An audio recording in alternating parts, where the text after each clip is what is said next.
Guys example number 49 को देखो, जो दूसरा एग्जाम्पल है, और ये अच्छा एग्जाम्पल है क्योंकि इसमें बहुत सारी इन्फॉर्मेशन आपको सीखने के लिए, देखने के लिए मिलेंगी। आपसे कह रहा है कि एक ब्लॉक है जिसका वेट जो है वो 20 न्यूटन का है, कुछ इस तरह से, ठीक है। हमसे कह रहा है is placed on a horizontal table and a tension T, एक टेंशन टी लगाई गई है और ये हॉरिजॉन्टल टेबल पर कुछ इस तरीके से रखा हुआ है, ठीक है। जब इसका एक्शन नीचे को लगेगा तो जाहिर सी बात है रिएक्शन फोर्स ऊपर को दिखाई देगा। अब देखो आगे को हमसे क्या कह रहा है, हमसे कह रहा है एक टेंशन टी जो लगाई गई है इसको आप इंक्रीज कर सकते हो। अगर आपने इसको इंक्रीज करके 8 न्यूटन तक पहुंचाया, कहाँ तक पहुंचाया, 8 न्यूटन तक पहुंचाया, तो ये ऑब्जेक्ट स्लाइड होने ही वाला था 8 न्यूटन तक, स्लाइड हुआ नहीं है, होने ही वाला था।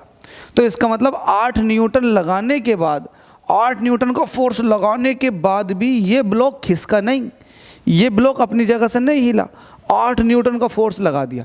लेकिन ये कह रहा है कि 8 न्यूटन के फोर्स से ये स्लाइड होने ही वाला है, अगर 8 न्यूटन से थोड़ा सा ही फालतू लगा दोगे तो एक तरह से मुझे समझो और मेरी बात को समझो, अगर 8 न्यूटन का फोर्स इसको बस रोके हुए है स्लाइड करने से, तो ये 8 न्यूटन का फोर्स क्या कहलाएगा? क्या ये लिमिटिंग फ्रिक्शनल फोर्स नहीं कहलाएगा? बिल्कुल कहलाएगा। तो ये लिमिटिंग फ्रिक्शनल फोर्स है 8 न्यूटन, क्योंकि इसके बाद थोड़ा सा ही फोर्स लगा दोगे तो ये ब्लॉक चलना शुरू कर देगा। Is that clear? तो यहाँ से आपको लिमिटिंग फ्रिक्शन फोर्स जानने के लिए मिल गया कि ये 8 न्यूटन है। कितना है ये? 8 न्यूटन। तो इसको आप कह सकते हैं एफ मैक्स स्टैटिक का 8 न्यूटन दे रखा। अब आपसे कह रहा, हमसे कह रहा है 8 newton before the block begins to slide is applied at the block as shown in the figure. यहाँ तक जो बात मैंने आपसे कही है वो बात बता दी। अब आगे देखो, आगे आपसे बोल रहा है कि a force of 4 newton, 4 newton का फोर्स जो है keeps the block moving, 4 newton का फोर्स है, ब्लॉक जो है वो मूव कर रहा है at a constant speed once it has been set in motion. जब ये मोशन में आ जाता है ऑब्जेक्ट, तब 4 न्यूटन का फोर्स ही चाहिए आगे को इसको मोशन में रखने के लिए। ऐसा नहीं है कि शुरुआत से सिर्फ 4 न्यूटन का फोर्स लगाया, नहीं। मुझे पता है कि 8 न्यूटन के फोर्स तक ये चलने ही वाली थी, लेकिन पता चला कि मैंने 8 से थोड़ा सा फालतू कर दिया, तो मैंने 8 से थोड़ा सा फालतू किया है, ये मोशन में आना शुरू हो गया। तो जब ये मोशन में है तो मोशन में ही मैंने इस पर सिर्फ 4 न्यूटन का फोर्स लगाया। 8 न्यूटन का तो इसको रोके हुए था जस्ट, लेकिन उसके आगे मैंने 4 न्यूटन का फोर्स लगाया। तो 4 न्यूटन के फोर्स ने इसको मोशन में रखा। तो वहाँ से मैं क्या कैलकुलेट कर सकता हूँ? कोफिशिएंट ऑफ काइनेटिक फ्रिक्शन में वहाँ से कैलकुलेट कर सकता हूँ। पहली वाली कंडीशन से coefficient of static friction calculate कर सकता हूँ। According to the figure, solution यहाँ पर लिखो, अकॉर्डिंग टू द फिगर, आपको पता है ये R जो है ये mg के बराबर होगा। किसके बराबर होता है R? R mg के बराबर होगा, और जिसकी वैल्यू कितनी आ रही है? 20 न्यूटन के, फिगर बता रही है, ठीक है। ये स्टैटिक हो या काइनेटिक हो, दोनों के केस में अकॉर्डिंग टू द फिगर मैं यहाँ पर लिख देता हूँ फॉर स्टैटिक फ्रिक्शन। मैं स्टैटिक के लिए कर रहा हूँ सोल्व अभी फिलहाल।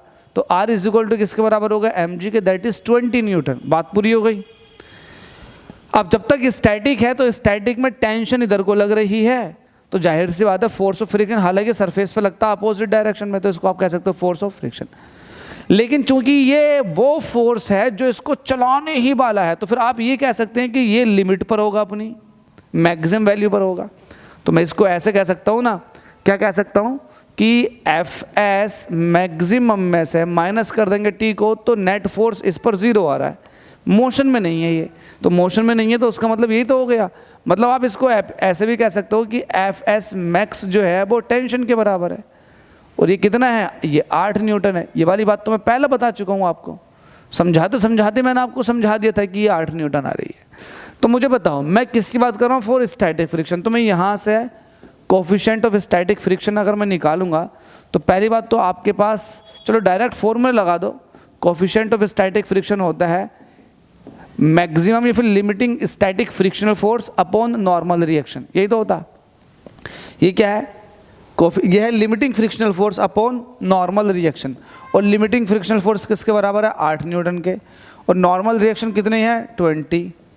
तो भाई आप 4 से काट लो, 4 दूनी 8 और 4 पंजे 20, 1/5 का मतलब होता है 0.2, तो ये हो जाएगा 0.4। तो म्यू एस की वैल्यू आ गई 0.4। इसका कोई यूनिट नहीं होता, एक पार्ट तो ये सॉल्व हो गया। क्योंकि आपसे पूछा है coefficient of static as well as kinetic friction बताओ, तो आपने कोफिशिएंट ऑफ स्टैटिक फ्रिक्शन आपने ऑलरेडी बता दिया। अब बात कर लेता हूं फॉर काइनेटिक फ्रिक्शन। मैं काइनेटिक फ्रिक्शन की बात कर लेता हूं। काइनेटिक फ्रिक्शन में कैसे कैलकुलेट करोगे? अब मुझे एक बात बताओ, ये फोर्स मैंने 8 न्यूटन के आगे इतना बढ़ा दिया कि बॉडी मोशन में आ गई। कितना बढ़ाया मैंने? 4 न्यूटन और बढ़ा दिया। तो इसका मतलब 4 न्यूटन फोर्स ही है जो बॉडी को मोशन में रखे हुए, 8 न्यूटन से कोई मतलब नहीं। अब और ना टोटल करोगे आप 8 4 12, ऐसे नहीं करोगे। अब देखोगे कि मोशन में जब ऑब्जेक्ट है तो मोशन में फोर्स कितनी लग रही है। तो मोशन में, इसको मोशन में बनाए रखने के लिए जो फोर्स लग रही है वो 4 न्यूटन की लग रही है। तो आप ये वाली बात कह सकते हैं, क्या कह सकते हैं कि एफ के मैक्सिमम जो है, ये एफ के ही बोलो, मैक्सिमम का मतलब ख़त्म कर दो इसमें, ये किसके बराबर होगी? 4 न्यूटन के।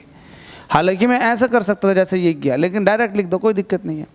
अच्छा, नॉर्मल रिएक्शन तो दोनों के केस में ही सेम है, 20 न्यूटन की है ही नहीं? बिल्कुल। तो आप यहाँ से कहेंगे coefficient of kinetic friction is equal to होता है, ये है kinetic frictional force upon normal reaction, और काइनेटिक फ्रिक्शनल फोर्स है 4, नॉर्मल रिएक्शन है 20 की, तो ये 4 पंजे 20, तो ये आ जाएगा 0.2।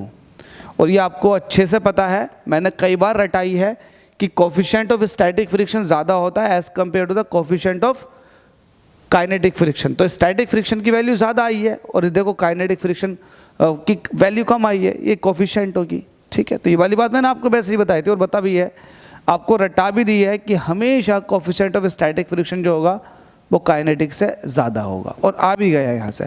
तो होप सो समझ में आ गया होगा। स्टिल डाउट है तो कमेंट कर सकते हैं, वरना जितना हो सके वीडियो को लाइक, चैनल को सब्सक्राइब करें। Thank you.